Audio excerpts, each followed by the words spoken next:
본문에 세 가지 주제로 오늘 말씀이 나오고 있습니다. 초막절, 그리고 또 공의로 재판하라는 말씀, 그리고 우상을 섬기지 말라는 말씀, 이렇게 세 가지 주제로 나오고 있는데요. 먼저 하나님을 즐거워하라, 이 즐거워하라는 단어로 첫 번째 주제를 요약하고 싶어요. 이스라엘 백성들이 오늘 13절 말씀에 보면 너희 타작 마당과 포도주 틀의 소출을 거두어 들인 후에 이레 동안 초막절을 지킬 것이요. 소출을 거두어 들인 후에, 여기 어디서인가요? 이제 이스라엘 백성들이 지금 현재는 아직 요단 동편에 머물러 있는 시점이죠. 요단강 건너 가나안 땅에 들어갔을 때를 말씀하고 있습니다.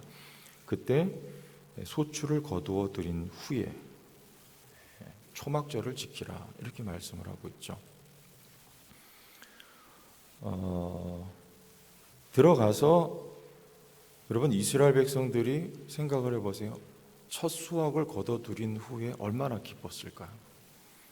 지금까지는 농사를 짓지 못했으니까 광야를 헤매며 다닐 때 그 내 땅이 아니었죠. 머무르지도 않은 유목민 생활을 했기 때문에 농사 지을 수 없었어요. 근데 이제 땅을 차지하고 땅에 들어가 농사를 지어서 첫 수확을 거두었을 때 그 기쁨과 감격이라는 건 말로 다 할 수 없는 것이었겠죠. 그리고 또 한 가지, 집이 없었죠.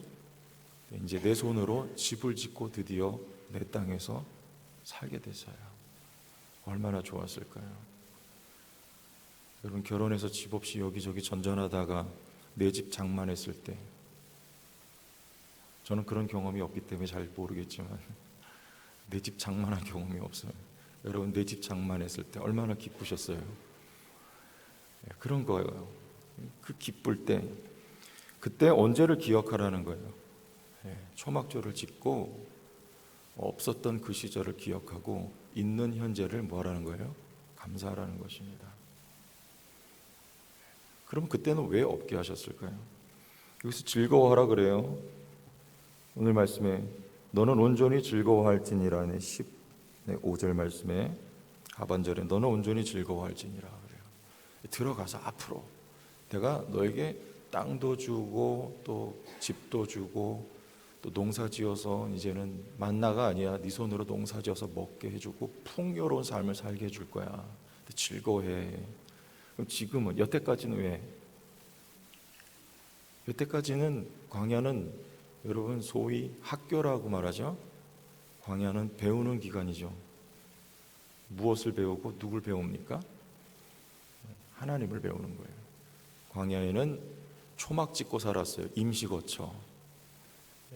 풀 뜯어다가 이렇게 임시거처 만들어 놓고 또는 나무로 지어 놓고 이동하자 그러면 그거 다 철수해 가지고 이동하는 거죠. 먹을 것도 하늘에서 만나가 내려서 먹고, 하나님 배우는 학교가 광야였죠. 어려운 시절에 너희의 장막은, 그거는 임시야. 너희의 영원히 거주할 장막은 하나님이야. 우리 계시록 말씀에 보면 하나님의 장막이 하늘에서 내려오잖아요. 너희의 먹을 것은, 너희의 양식은 눈에 보이는 만나라기보다 하나님이 너희의 양식이야. 우리 주기도문에 일용할 양식을 주옵시고.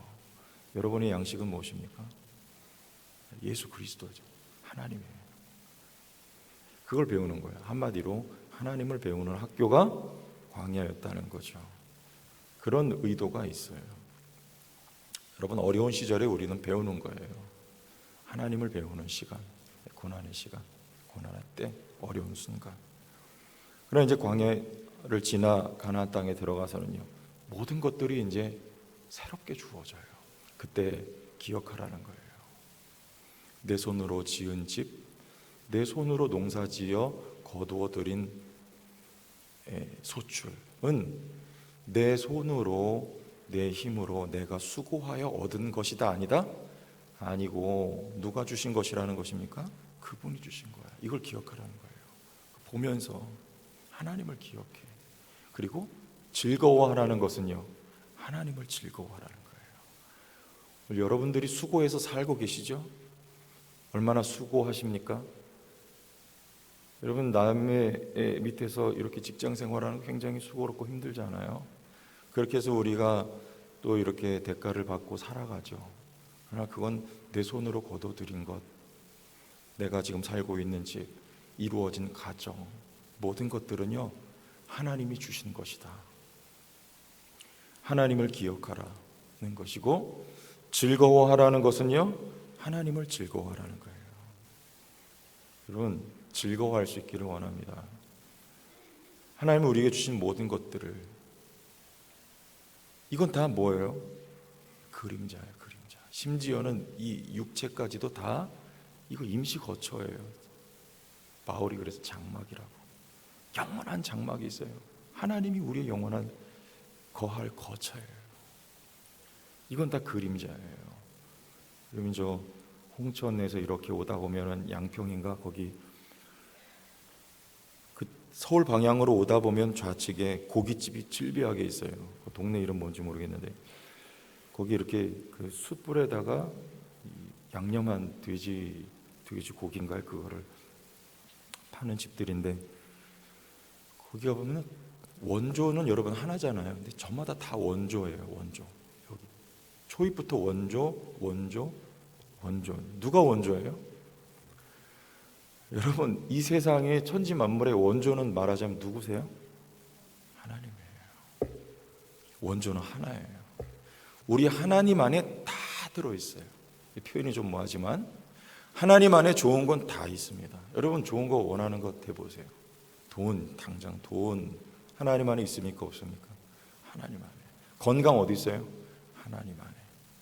네? 행복, 진정한 행복이 어디 있습니까? 하나님 안에. 그 하나님이 어디 계세요? 내 안에 계세요. 여러분 안에 다 있습니다.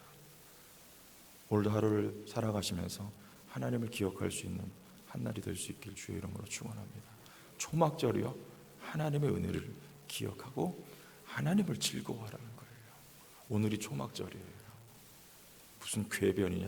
오늘 하나님 주신 은혜를 누리는 하루이며 오늘 하나님을 기억하는 날이에요. 그리고 하나님 앞에 뭐 하는 거예요? 17절에 각 사람이 내 하나님 여호와께서 주신 복을 따라 그 힘대로 뭐 할지니라? 드릴지니라. 그 앞에 3대 절기가 나옵니다. 무교절, 77절, 초막절. 이 무교절은 6월절이죠. 말하자면 6월절하고 밀접한.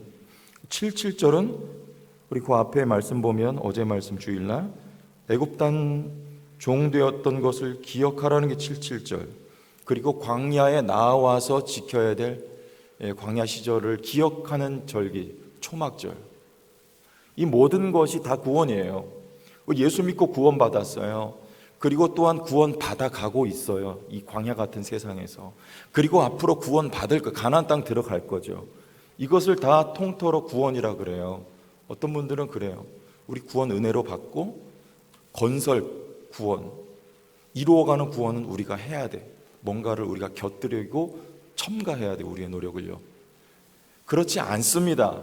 구원은 모조리 하나님의 은혜인 거예요. 오늘도 하나님의 은혜로 우리는 구원받고 있고 하나님의 은혜 가운데 영원한 하나님의 나라에 들어가요. 하나님의 은혜를 받은 우리는 뭐 합니까? 은혜에 반응하는 거죠.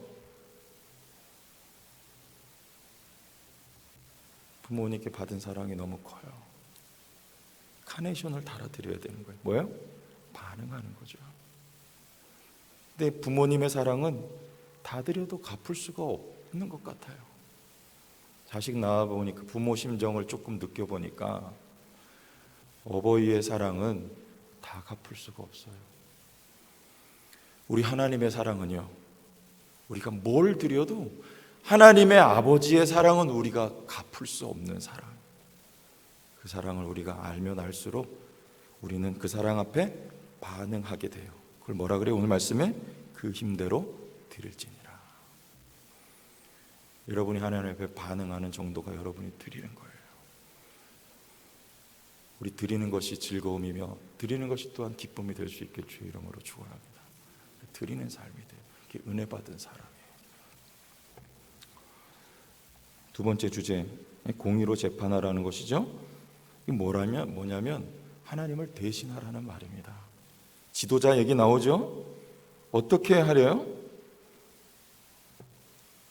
19절, 너는 재판을 어떻게? 굽게 하지 말며 사람을 외모로 보지 말며 또 뇌물을 받지 말라. 한마디로 말하면 정의롭게 재판하라, 그런 말입니다. 누구를 대신하라는 거예요? 이스라엘의 왕은 누구를 대신합니까? 하나님을 대신한 사람이 왕이에요. 이 백성의 지도자들도 하나님을 대신하여 백성을 다스리라, 그 말이에요. 사실 다스리라는 말은 섬기란 뜻입니다.